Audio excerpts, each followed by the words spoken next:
હાલો, કેમ છો બધા? મજામાં? બધાને મારા જય શ્રી કૃષ્ણ. આજે આપણે લેફ્ટઓવર રોટલીમાંથી એક રેસીપી લઈ આવ્યા છીએ કે રોટલીનો ચેવડો.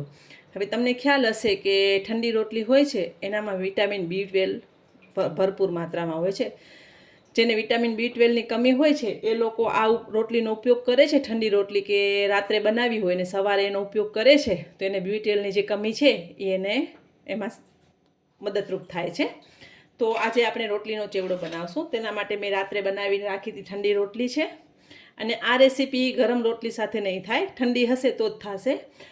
અને તમે ક્યાંય ટ્રાવેલમાં જતા હો, સ્કૂલના ડબ્બામાં છોકરાઓને નાસ્તામાં આપવું હોય કે તમને એમ જ પણ સવાર સાંજ નાસ્તા તરીકે ખાવું હોય તો તમે આ રેસીપી બનાવી શકો છો. કેમ કે મને ઠંડી રોટલી નથી ભાવતી તો હું આવી રીતે બનાવીને લઉં છું.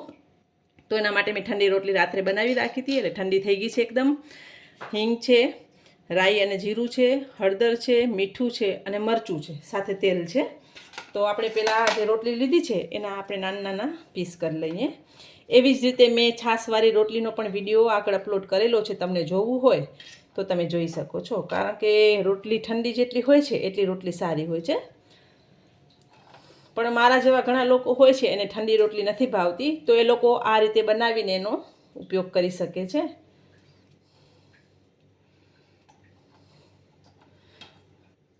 એક વાતનું ખાસ ધ્યાન રાખવું કે ઠંડી રોટલી જ હોવી જોઈએ આ રેસીપીમાં. ગરમ રોટલીથી આનું ટેસ્ટ સારું નથી બનતું.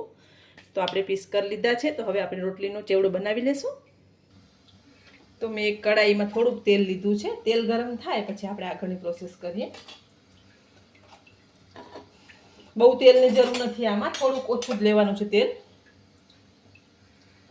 અને આ રેસીપી તમે ગમે ત્યારે બનાવીને છોકરાઓને આપી શકો છો અને તમે પણ એને લઈ શકો છો.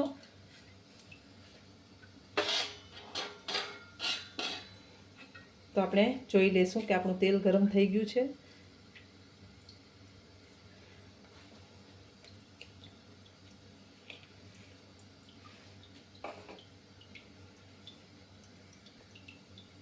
આપણું તેલ ગરમ થઈ ગયું છે. થોડુંક આપણે રાઈ જીરું લઈ લઈશું.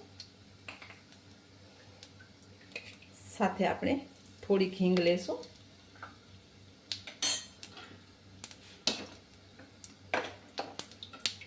રાઈ તતરે એટલે આપણે આ રોટલી જે કટકા કરીને રાખ્યા છે પીસ કરીને એ આપણે ઉમેરી દઈએ. હવે આને એકદમ ધીમા તાપે સાંતળી લેવાની છે. ફાસ્ટ ગેસ ઉપર કરશો તો રોટલી બળી જશે અને જે આપણે ચેવડો બનાવીએ છીએ એનો ટેસ્ટ સારો નહીં આવે. એટલે આપણે થોડુંક શેકી લેવાનું છે એને તેલમાં કે ક્રિસ્પી થઈ જાય. અને તમને સોફ્ટ ભાવતી હોય તો તમે આ સ્ટેજ ઉપર મસાલા કરી શકો છો. પણ મને થોડીક ક્રિસ્પી ભાવે છે એટલે હું થોડીક શેકીને પછી જ એનામાં મસાલા કરું છું કે મસાલા બળી પણ ન જાય અને શેકાઈ જાય એટલે ક્રન્ચી પણ સરસ લાગે છે.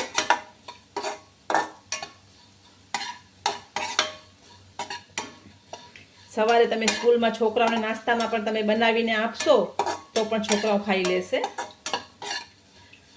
ને અત્યારે તો સ્કૂલમાં એવું જ છે કે ગરમ નાસ્તો બનાવીને આપવાનો, તો આ રેસીપી તમે બનાવીને આપી શકો છો. એવું નથી કે આપણે ઘણા દિવસ વધેલી રોટલી, વાસી રોટલી ખાઈએ છીએ, પણ રાત્રે બનાવીને રાખીએ છીએ વધારે અને સવારે તમે ઠંડી રોટલીનો ઉપયોગ કરી શકો છો. રોટલીને આપણે થોડી ક્રન્ચી કરીને શેકી લઈએ પહેલાં. મારા ઘરમાં આ રેસીપી વર્ષોથી બને છે. જ્યારે હું નાની હતી ત્યારથી આ રેસીપી બને છે અને મને આવી રીતે રોટલી ભાવે છે. અને મારા દીકરાને પણ હું બનાવીને આપું છું તો એને પણ આ રોટલી ભાવે છે. તમે એકવાર ચોક્કસ બનાવજો, તમને આઈડિયા આવશે કે કેવી રેસીપી બને છે.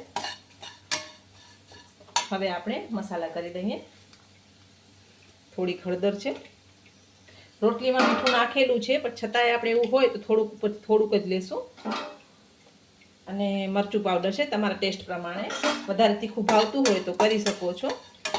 એકદમ ડ્રાય થાય છે અને સરસ લાગતું હોય છે. તમે આને 1-2 દિવસ સુધી રાખી પણ શકો છો.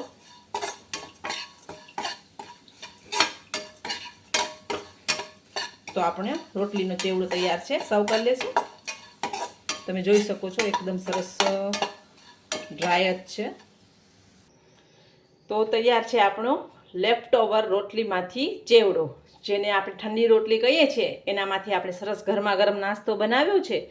અને આ નાસ્તો તમે પણ તમારા છોકરાઓને તમે પણ ઉપયોગમાં લઈ શકો છો અને તમારા હસબન્ડને તમારા સાસુ સસરાને પણ આપશો તો બધાને ભાવશે. અને આ રેસીપી બીજા સાથે પણ શેર કરજો, બહુ મસ્ત બને છે.